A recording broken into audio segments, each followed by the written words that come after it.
नमस्कार दोस्तों, स्वागत है आप सभी का आप सबके अपने यूट्यूब चैनल फैक्ट नॉलेज में। दोस्तों, हाजिर हूँ आपके सामने एक बार फिर से प्रीवियस ईयर के प्रश्नों की सीरीज लेके।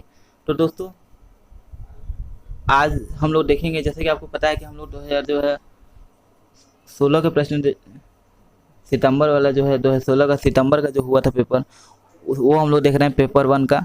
तो उसमें हम लोग ने ईवीएस का जो है प्रश्न देखा था। ईवीएस का प्रश्नों में आपने देखा होगा, मैंने ईवीएस का जब प्रश्न कराया था तो प्रश्न 15 कराए थे, 16 प्रश्न कराए थे, और आपको जो है बाकी के प्रश्नों को मैंने बोला था सेकंड पार्ट में कराऊंगा। तो वही सेकंड पार्ट में लेकर हाजिर हूँ। आपको क्या करना है, वीडियो को जो है, अगर आपने जो है हमारे चैनल को अभी तक जो है सब्सक्राइब नहीं किया है तो सब्सक्राइब कर लीजिए, ठीक है। और अगर बगल में जो बेल आइकन है उसको अगर नहीं दबाया तो उसको भी दबा लीजिए। इससे आपको जो है हमारे वीडियो की अपडेट जो है मिलते रहेगी। कोई भी नई वीडियो अपलोड होगी तो उसको पता चल जाएगा आपको, और आप देख पाओगे, क्योंकि एग्ज़ाम आपका दूर नहीं है। देखिए, एग्ज़ाम का जो है डेट आ गया है, ठीक है। अब वो न्यूज़पेपर में आया है, अभी सीबीएसई ने कंफर्म नहीं किया, ठीक है। सीबीएसई ने अगर एग्ज़ाम होता भी है तभी भी ठीक है, नहीं होता है डेट को, आपके लिए और अच्छी बात है। आप समझिए कि और अच्छी बात है, क्यों? क्योंकि आपको तैयारी करने का मौका मिल रहा है। तो आप लोग तैयारी जितना कर सकें उतना ही बेहतर है, ठीक है। तो तब तक हम लोग चलते हैं प्रश्न पे, ठीक है। प्रश्नों को करते हैं। आपको पता है कि हम लोग सिर्फ प्रश्नों को करते नहीं हैं, उसको डिस्कस करते हैं अच्छे से। तो उम्मीद करता हूँ कि आपको वीडियो पसंद आता होगा। चलिए देर ना करते हैं, क्योंकि आपके रिक्वेस्ट में ही चीज़ें शुरू की गई हैं, ठीक है।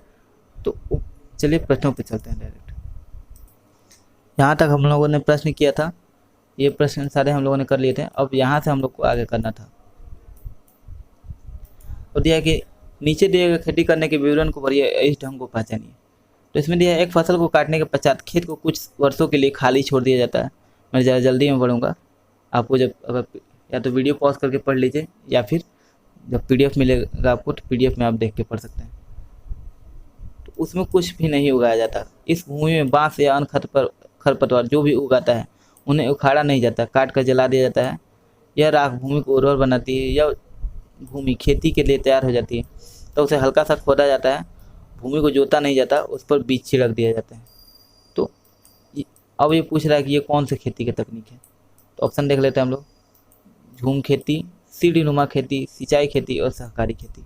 तो जिन्होंने भी हमारा प्रीवियस ईयर वाला दोनों वीडियो देखा है, यानी कि जो है 2014 वाले जितने क्वेश्चन कराए गए हैं और 2018 वाले सभी प्रश्नों को आपने देखा है, तो आपको ये कन्फ्यूजन होगा ही नहीं। क्योंकि मैंने उसमें 2014 वाले में आपको ये प्रश्न कराया था, ठीक है। उसमें था ये प्रश्न कि आपको जो है झूम खेती किसको कहते हैं, ये चीज़ मैंने आपको डिस्कस की थी।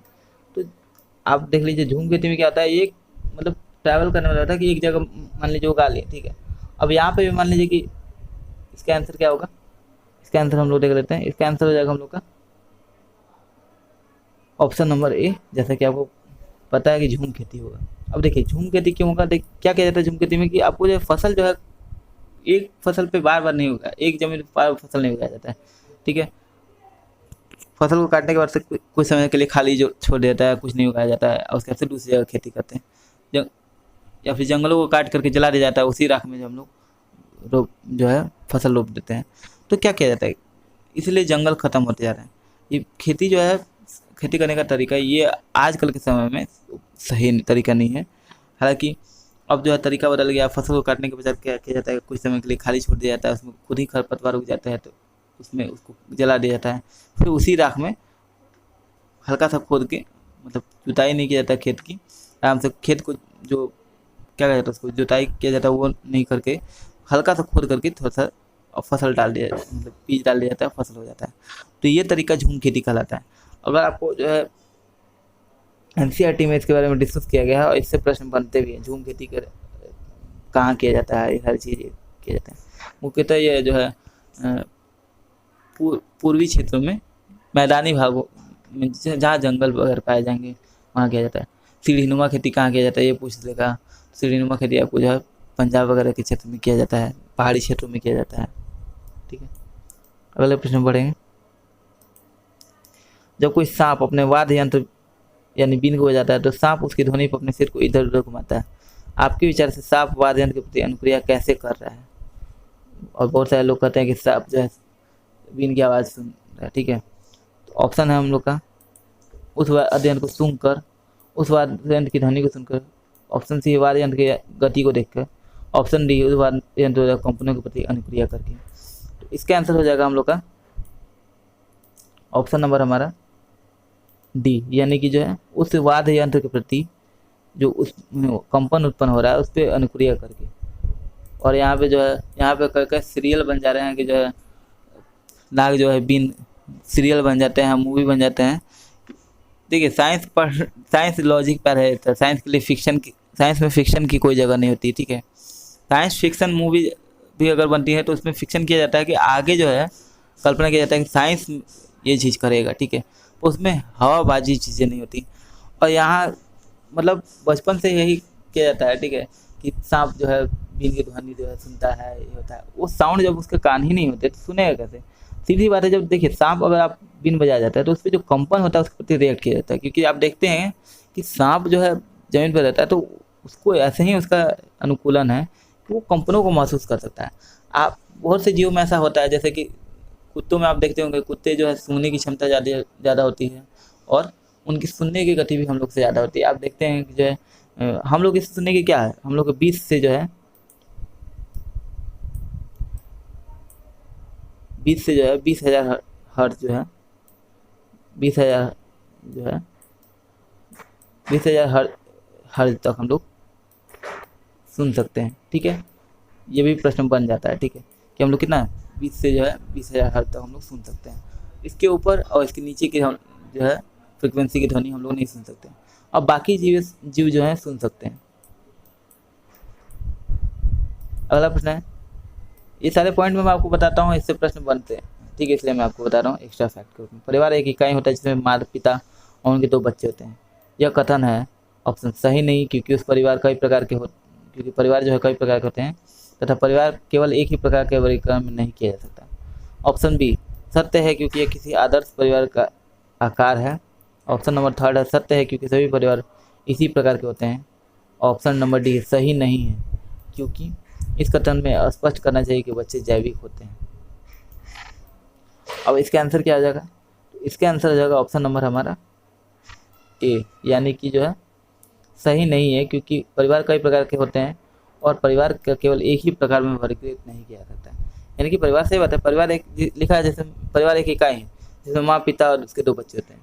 तो परिवार सिर्फ ये डिफिनेशन थोड़ी ना है, परिवार का जो है परिवार 2 तरह के होते हैं, परिवार एक इकाई होता है, बिल्कुल ठीक है, लेकिन परिवार जो है ये नहीं है कि जो है माँ पिता जो है और बच्चे, सिर्फ यही परिवार है, ये एकल परिवार है। इसके अलावा ज्वाइंट फैमिली होती है, न्यूक्लियर फैमिली के अलावा ज्वाइंट फैमिली भी होती है। तो परिवार का अलग अलग प्रकार है, ठीक है, एक परिवार एक प्रकार में ही वर्गीकृत नहीं किया जा सकता, अलग अलग वर्ग, ठीक है। अगला प्रश्न, मानवों के पेट में अमाशय रस की प्रकृति डैश होती है, वह भोजन के पाचन में सहायता करता है। ऑप्शन उदासीन, ऑप्शन बी अम्लीय, ऑप्शन सी क्षारीय, ऑप्शन डी है उभयधर्मी। तो इसका आंसर क्या हो जाएगा? इसका आंसर हो जाएगा हम लोग का ऑप्शन नंबर जो है बी, यानी कि अम्लीय होता है, ठीक है। हम लोग में अमाशय में रस होता है HCl जिसको कहा जाता है, वो अम्लीय होता है। आप नाम ही याद रखोगे HCl यानी हाइड्रोक्लोरिक एसिड, तो आपको पता हो जाएगा। अगला प्रश्न है, कक्षा 3 के एक शिक्षक ने अपने बच्चों को निम्नलिखित पेड़ पौधों की पत्तियों को विभिन्न वर्गों में वर्गीकृत करने को कहा, जैसे नींबू, आम, तुलसी, पुदीना, नीम, केला इत्यादि। कुछ शिक्षार्थियों ने पत्तियों का वर्गीकरण इस प्रकार किया: ए दवाओं गुड़ वाली पत्तियां, दवाओं के गुड़ से रहित पत्तियां, बी बड़ी पत्तियां, छोटी पत्तियां। शिक्षक ने समूह को सही माना और समूह बी को गलत। अब आप देखेंगे निम्नलिखित कथन में से कौन सा कथन अधिगम और आकलन के प्रति शिक्षक के दृष्टिकोण को प्रतिबिंबित करता है। अब शिक्षक के दृष्टिकोण को बताना है कि ऑप्शन ए को सही माना, ऑप्शन बी को जो है गलत मान लिया, ठीक है। तो पहला, बच्चे बहुत प्रकार के संदर्भों को कक्षा में ले आते हैं जिसकी सराहना होनी चाहिए। ऑप्शन बी, अपने अनुभवों पर निर्भर करते हुए बच्चे के वर्गीकरण के बहुत से तरीकों का उपयोग कर सकते हैं। ऑप्शन नंबर 3 है, वर्गीकरण का काम बहुत विशिष्ट और स्तरीकृत होता है तथा एक ही सही उत्तर होता है। ऑप्शन नंबर 4, यह क्रियाकलाप पत्तियों से सूचना ग्रहण करने पर केंद्रित है जिसका भिन्न अर्थ लगाया जा सकता है। इसका आंसर हम लोग का क्या हो जाएगा? इसका आंसर हो जाएगा हम लोग का ऑप्शन नंबर सी, यानी कि जो है वर्गीकरण का जो काम है वो विशिष्ट होता है और स्तरीकृत होता है, इसका एक ही सही उत्तर होता है। ये जो है शिक्षक का थॉट है, जबकि ऐसा नहीं होता। वर्गीकरण जो है बहुत सारे परिप्रेक्ष्य में हो सकता है, ठीक है। लोगों का अलग अलग थॉट हो सकता है। अब सारे बच्चा आप औषधीय गुण वाले, आपका थॉट है ना, बच्चे तो अलग आपने वर्गीकृत करने को कहा, तो बच्चा कोई बड़ी पत्ती छोटी के पत्ती के आधार पर कर दिया, कोई कोई जो है औषधि गुण वाले कर दिया, कोई उसके कलर पे कर सकता है, ठीक है, कोई उसका जो है सिमेट्री है उसके आधार पर कर सकता है। तो अलग अलग प्रकार के बच्चे अलग अलग सोच रखते हैं, तो वो अलग अलग अपने हिसाब से वर्गीकृत करेंगे। अब आपके थॉट क्या है इसके अंदर, ऐसा थोड़ा ना कि एक ही तरह का उत्तर मिलेगा, ठीक है। तो शिक्षक का यहाँ पे ये थॉट था, ठीक है, ऑप्शन नंबर थर्ड। अगला प्रश्न है हमारा, पर्यावरण अध्ययन की अपनी कक्षा समूह में क्रियाकलाप का निर्माण करते समय आप निम्नलिखित में से किसका ध्यान रखेंगे? तो ऑप्शन है हमारा, बच्चे की रुचियों का ध्यान दो हो। ऑप्शन बी है, लड़कों और लड़कियों को समान रूप से रुचिकर लगे। ऑप्शन सी है, इसमें मूल्यवान सामग्री लगी हो। ऑप्शन डी है, सभी धार्मिक और सांस्कृतिक पृष्ठभूमि के बच्चों को रुचिकर लगे। तो इसमें आंसर क्या हो जाएगा? तो इसका आंसर हो जाएगा ऑप्शन नंबर ए, यानी कि ए, बी और डी। इसका मतलब कि सभी बच्चों की रुचि का ध्यान हो। जब पर्यावरण अध्ययन की अपनी कक्षा में समूह का जो क्रियाकलाप का निर्माण हो, तो बच्चों की, सभी बच्चों की रुचि का निर्माण आपको ध्यान रखना है। इसके अलावा आपको जो है क्या करना है कि मूल्यवान जो है, कभी जो है आपको सभी धार्मिक और सांस्कृतिक बच्चों को जो है रुचिकर लगे, ठीक है। और सभी लड़की और लड़कों को समान रूप से रुचिकर लगना चाहिए। ऐसा ना कि सिर्फ लड़की जो है रुचि ले और लड़का जो है बोर हो, या फिर लड़का बोर ले हो जो है, लड़का रुचि ले और लड़कियाँ बोर हो। तो सबको समान रूप से इसमें स्थान मिलना चाहिए। अगला क्वेश्चन है हमारा, निम्नलिखित में सभी कथन पर्यावरण अध्ययन के सामूहिक रूप से क्रियाकलापों में संलग्न शिक्षकों और विद्यार्थियों के पक्ष में तर्क प्रस्तुत करते हैं, केवल जो है एक कथन को छोड़कर। वह कथन कौन सा है? और इसमें से बहुत सारे स्टेटमेंट दिए हैं, अब आपको उसमें से एक स्टेटमेंट को छोड़कर बाकी सब जो है वो सारे स्टेटमेंट पर्यावरण अध्ययन के जो है शिक्षक और विद्यार्थी के पक्ष में तर्क प्रस्तुत करता है, लेकिन एक स्टेटमेंट जो है वो इससे रिलेटेड नहीं है। अब हमको ये ढूंढना है, हमको और आपको ये ढूंढना है कि इसमें से कौन सा स्टेटमेंट है वो। देख लेते हैं। पहला, बच्चे दूसरे बच्चों से बात और बहस करने से अधिक सीखते हैं। अगला ऑप्शन देखते हैं, बच्चे जो है सामूहिक क्रियाकलापों की वजह से अच्छे अंक उपलब्धि में सुधार, मतलब अच्छे सुधार कर सकते हैं। अगला प्रश्न है, प्रौढ़ों के समर्थन से बच्चों को अपनी क्षमता से अधिक ज्ञान के निर्माण में सहायता मिल सकती है। और अगला और लास्ट है हमारा ऑप्शन, बच्चे परस्पर सामंजस्य और सहयोग से सीखते हैं। तो इसका हमारा आंसर क्या हो जाएगा? इसका आंसर हो जाएगा हमारा ऑप्शन नंबर, जल्दी से कमेंट में बताइए हमें कौन सा ऑप्शन होगा आपको लग रहा है। इसका होगा ऑप्शन नंबर जो है सी, यानी कि बच्चे जो है प्रौढ़ों के समर्थन से अपनी क्षमता से अधिक ज्ञान के निर्माण में सहायता मिल सकती है। देखिए, बिल्कुल ये चीज़ सही है कि बच्चे जो है ज्ञान, जो बड़े लोग के समर्थन, जो सहायता मिलेगा, साथ रहेंगे तो सीखने को मिलेगा। लेकिन ये नहीं है कि उनको अपनी क्षमता से ज़्यादा मिल जाएगा, ऐसा नहीं है। अब किसी बच्चे के मान लीजिए अगर तीसरे कक्षा का बच्चा है, तो उसको आप ग्रेजुएशन के लेवल के तो नहीं पढ़ा सकते हो ना, 10th के लेवल का तो नहीं पढ़ा सकते हो ना, क्योंकि उसकी समझ ही उतनी, अभी उसका कॉग्निटिव डेवलपमेंट उतना नहीं हुआ है, संज्ञानात्मक विकास उतना नहीं हुआ है। तो इसीलिए जो है ये ऑप्शन नंबर थर्ड जो है हम लोग का ऑप्शन ए राइट हो जाएगा। अगले प्रश्न में पढ़ेंगे। अगला प्रश्न है, समूह कार्य से पर्यावरण अध्ययन कर बच्चों की सामाजिक व्यक्तिगत विशेषताओं के आकलन के लिए निम्नलिखित में से कौन सा उपकरण सर्वाधिक उपयुक्त होगा? तो ऑप्शन देख लेते हैं हम लोग। ऑप्शन है हमारा कागज पेंसिल परीक्षण। ऑप्शन बी है मौखिक परीक्षण। ऑप्शन सी है निर्धारण मापनीय। ऑप्शन डी है दत्त कार्य। तो इसका आंसर हो जाएगा हम लोग का, इसका आंसर हो जाएगा हम लोग का ऑप्शन नंबर हमारा, जल्दी से आंसर दीजिए, ऑप्शन कमेंट में बताइए आपको क्या लगता है ऑप्शन कौन सा सही होगा। ऑप्शन होगा हमारा बी, यानी कि मौखिक प्रश्न जो है ये हमारा जो है समूह कार्य से समूह कार्य जो पर्यावरण अध्ययन में समूह कार्य कर रहे हैं उन बच्चों के सामाजिक व्यक्ति की विशेषताओं के आकलन के लिए सबसे अधिक उपयुक्त होगा। क्यों? क्योंकि देखिए, मान लीजिए जब इसको समझते हैं, हम समझने का प्रयास करते हैं। देखिए, समूह कार्य कर रहा है तो कागज पेंसिल परीक्षण जो है वो चीज़ें उसको उतना रिलेट नहीं करेंगे, क्योंकि ना ही निर्धारित मापनियाँ हैं, असाइनमेंट्स हैं, ये सारी चीज़ें पर्सनल लेवल पे होती हैं। ठीक है, पेपर पेंसिल से जो भी लिखेगा वो अपना पर्सनल लेवल पे लिखेगा। लेकिन जो समूह कार्य कर रहे हैं, जो पर्यावरण में समूह कार्य कर रहे हैं, तो उनके जो सामाजिक व्यक्ति और उनकी विशेषताओं का आकलन कर रहे हैं, तो वो एक दूसरे से कितने कनेक्ट हुए हैं, एक दूसरे से कितना सहयोग ले रहे हैं, ठीक है, एक दूसरे की कितना हेल्प कर रहे हैं, ये सारी चीज़ें आपको पता चलेंगी मौखिक परीक्षण से। अब देखते होंगे कि कक्षा में आपने मौखिक परीक्षण किया, मौखिक प्रश्न कर रहे हैं, तो पीछे से कोई और जवाब दे देता है। इससे क्या होता है, ये हाँ मानेंगे मैं ये चीज़, बच्चों की ये चीज़ें गलत हैं, लेकिन इससे क्या होता है, यानी कि सहयोगात्मक उनमें गुण विकसित है कि जो है, हाँ, जो है एक बच्चा को कहीं फंस रहा है तो वहाँ पे दूसरा एक हिंट दे देता है। ठीक है, अगले प्रश्न में पढ़ेंगे।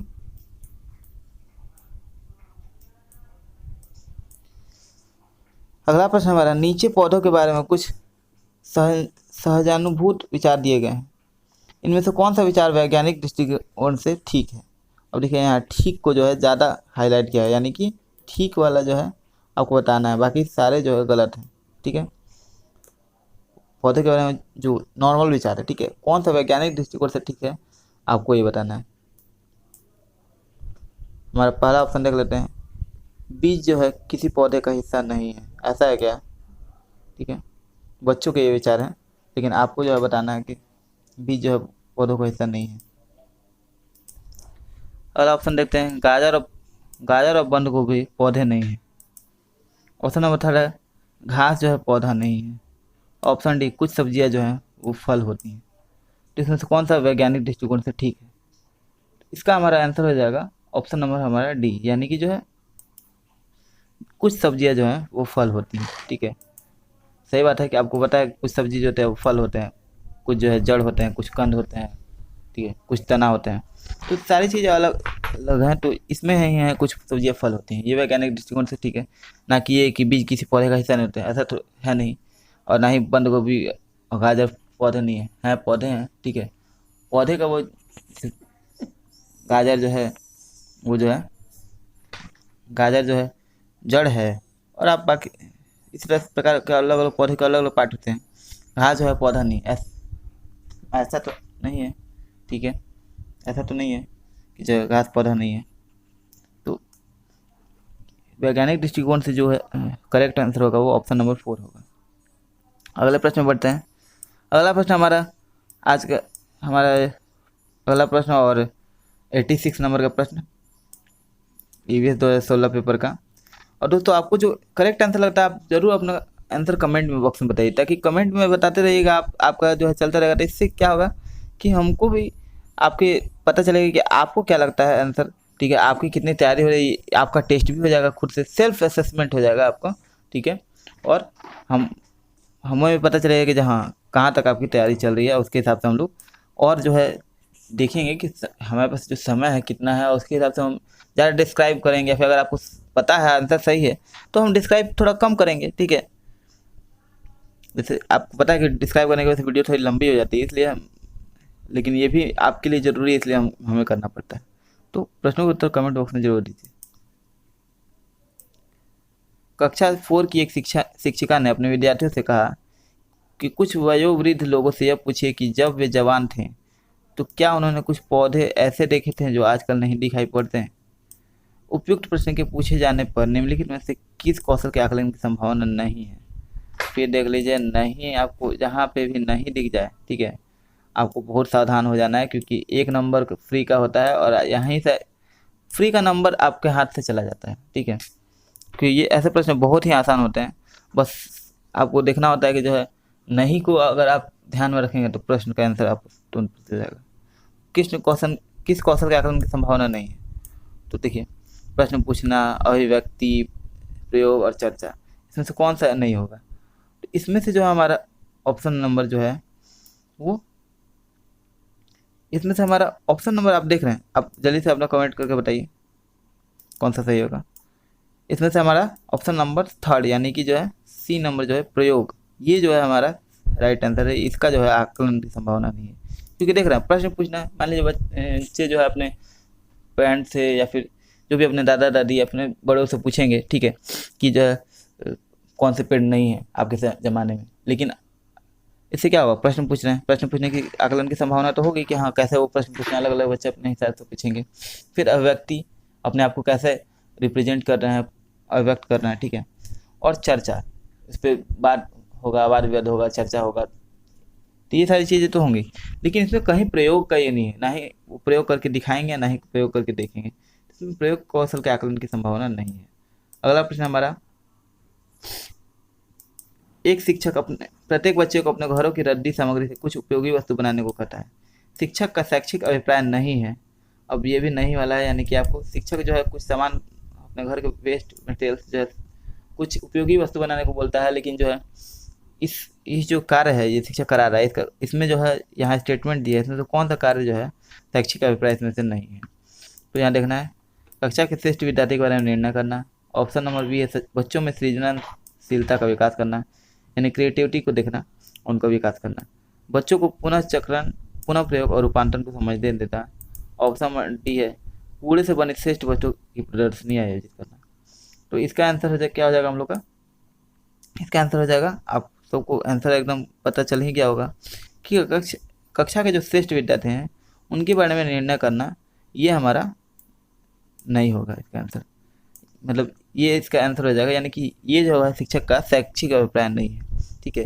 क्योंकि देखिए आप अब इसको डिस्कस करते हैं कि देखिए बच्चों को जो है उपयोगी सामग्री बनाने को कहता है वेस्ट मटेरियल से, तो क्या होगा, बच्चों में क्रिएटिविटी होगा, कैसे क्रिएटिविटी तो विकसित होगा, क्योंकि वो बना रहे हैं, जब मान लीजिए कि वो कोई चीज़ को क्रिएट करने की कोशिश करना है वेस्ट चीज़ से, तो उनमें ऑब्वियसली क्रिएटिविटी होगा, तभी तो वो कर पाएंगे, इसका विकास होगा। बच्चों को जो है रिसाइकल, रीयूज, ठीक है, इन सब का जो है अवधारणा है समझने को मौका मिलेगा, ठीक है।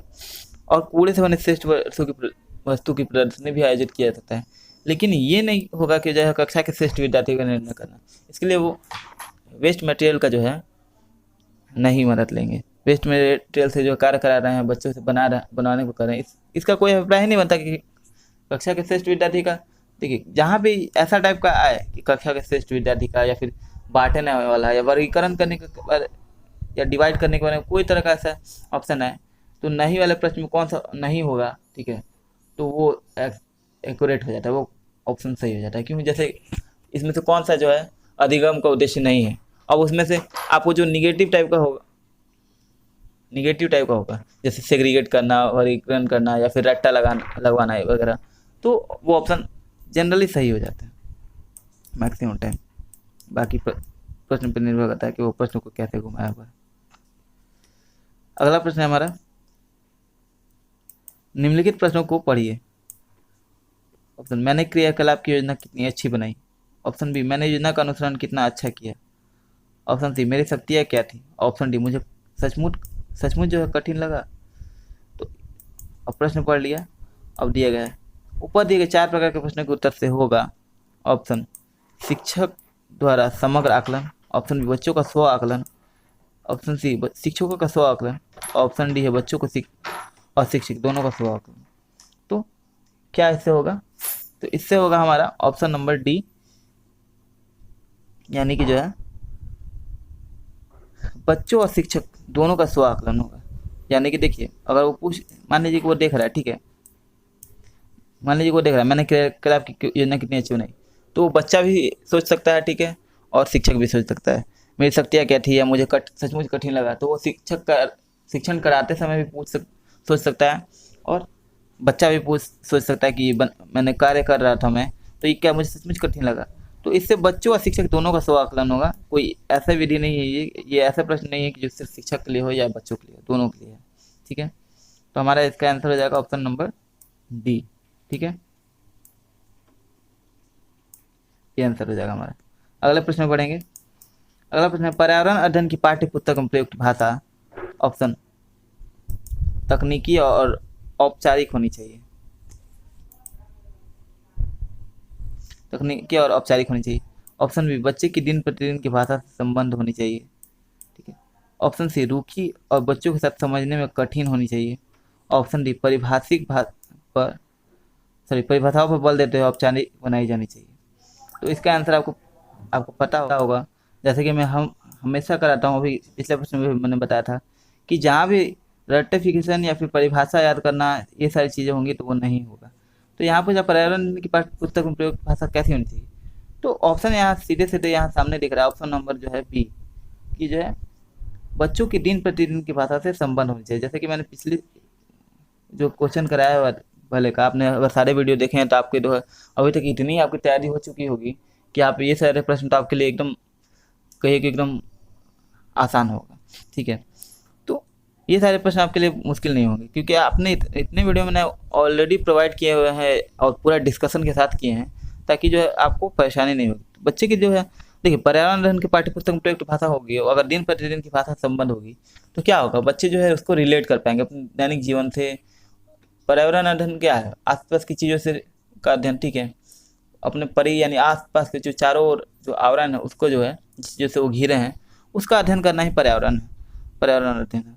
तो बच्चे की दिन प्रतिदिन की भाषा संबंध होगा तो वो अपने चीज आसपास की चीज़ों से ज़्यादा अच्छे से रिलेट कर पाएंगे। ठीक है, अगला प्रश्न है,